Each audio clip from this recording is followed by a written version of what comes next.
And we're going to start. And we're going to start with you, dear Christine Clarke-Johnsen. And Christine is going to come up and be our first teller for the new year, and we're looking forward to hearing your information, please. Christine.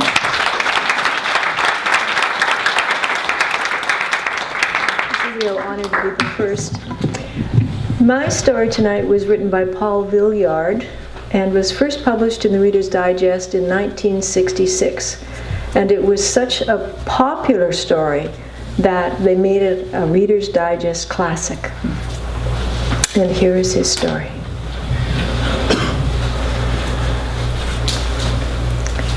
I was very young when our family was one of the first in the neighborhood to get a telephone.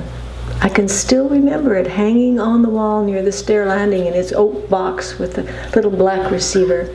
And I was far too little to reach the telephone, but I could sit on the stairs and watch my mother talking into it, just fascinated.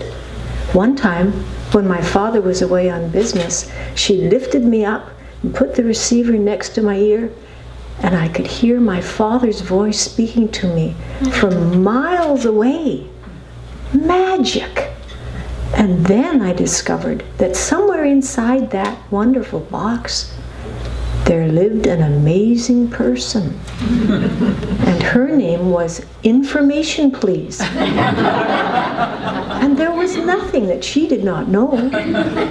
My mother could call her up and ask for anybody's phone number, and she knew it. And when our clock ran down, Information Please always supplied the correct time immediately. My first personal experience of this genie in the receiver happened one day when my mother was out of the house visiting a neighbor. And I was all alone, so I went down in the basement and was amusing myself at the workbench when I accidentally whacked my finger with a hammer. Oh, the pain was terrible. But there wasn't anybody around to hear me crying, so there wasn't much use in that. So I stuck my throbbing finger in my mouth and wandered aimlessly around the house, feeling sorry for myself, finally arriving at the stair landing. Aha! The telephone! Quickly I ran into the parlor and dragged back the footstool, and climbing up on it, I reached up and took down the receiver, and stretching up, I spoke into the mouthpiece, which was just above my head. Information, please. 2 little clicks, and then a small voice speaking right in my ear. Information? I hurt my finger! I wailed into the telephone. The tears came readily enough now that I had an audience. Is your mother at home? She said. Nobody's home but me.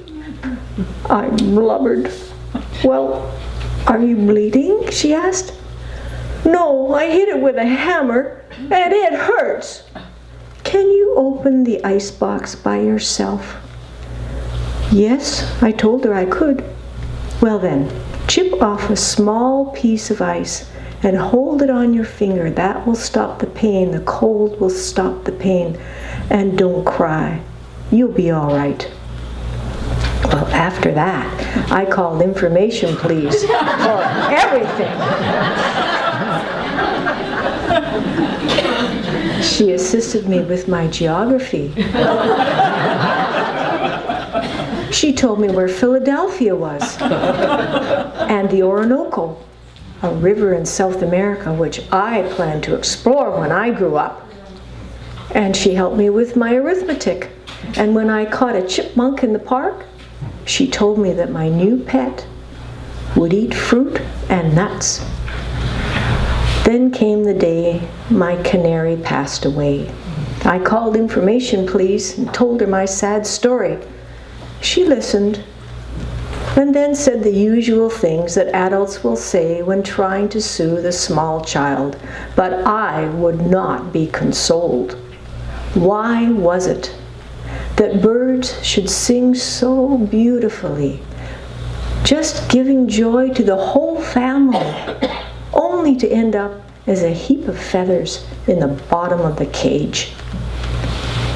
She must have sensed my deep concern, because she said in a very quiet voice, "Paul, always remember that there are other worlds to sing in." I didn't understand what she meant, but somehow I felt better about it. Then came the day. What came after that? Let me see. Oh yes, I was at the phone and I called information please and asked her, "How do you spell the word fix?" To fix something? F-I-X. At that exact moment, my older sister, who took unholy joy in scaring me, leaped off the stairs from behind me, screaming, "Yeah!" And I fell off the stool, still grasping the receiver in my hand, ripping the cord out from the box by its roots. We were both terrified. Information please was no longer there, and I was not at all sure that I hadn't hurt her when I broke the phone. A few anxious minutes passed, and then came a knock on the front door. There stood a man. He said, "I am the telephone repairman, and I was working just down the street when the operator called me. She wanted me to check out to see if there was any trouble at this number." And then he saw the receiver, which I was still grasping in my hand. He took it from me and asked, "What happened?" I told him, and he said, "Well, we should be able to fix that in just a minute or two." He came in, took the cover off the box, exposing a huge maze of multicolored wires, and then this tiny little screwdriver, which he jiggled and figgled inside the receiver, put the whole thing back together, and it worked. He called and said, "Hi, I'm Pete. Yeah, everything's fine. The kid's sister scared him and he pulled the cord out of the box. It's all fixed now. Bye." Then he turned, smiled at me, patted me on the head, and left. When I was 9 years old, my family moved across the country, and I missed my mentor acutely. She was still in that box of my house, way back there. And I never even thought to look for her in our new tall, skinny black phone that sat on the hall table in our new house.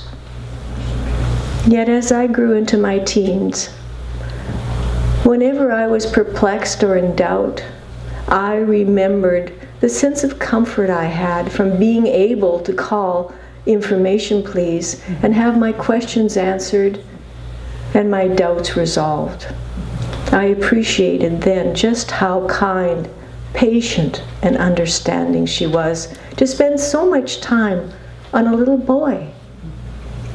A few years later, I was flying back to college and our plane touched down in our hometown. And I had about half an hour between flight connections, so I called my sister. She'd moved back there by then. And then I still had some time left, so without really thinking, I dialed O for operator and asked for information. Miraculously, I heard again that voice that I knew so well say, "Information." Without thinking about it, I heard myself say, "Can you tell me, please, how to spell the word fix?" There was a long pause, and then came the soft response, "I suppose by now your finger must have healed." I laughed. "Oh, so it's you. You're still there after all this time. And I wonder if you have any idea just how much you meant to me through all those years."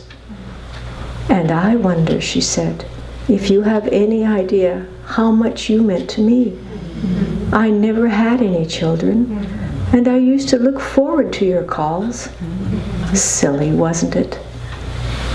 Well, I didn't think it was silly, but I didn't want to tell her that. So I told her how much I had thought of her over the years and asked her if I could call her again when I came back that way in 3 months after my first semester was over and I would be visiting my sister again. Please do, she said. Just ask for Sally. Okay, Sally. It sounded strange that information please should have a name. And if I run into any chipmunks, I'll tell them to eat fruit and nuts. Please do that, she said, and I expect that any day now you'll be off for the Orinoco. Well, goodbye. 3 months later, when I was back, I dialed the operator and asked for information. A different voice answered. Can I speak to Sally, please? I'm sorry.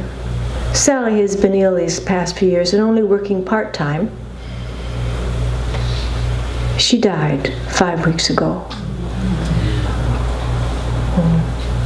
I was about to hang up when she said, just a minute, did you say your name was Villiard? I said, yes, Paul Villiard, a very old friend. Sally left a message for you. Wait, here it is. She said, tell Paul when he calls that I still say that there are other worlds to sing in. He'll know what I mean. And this time, I did know what she meant.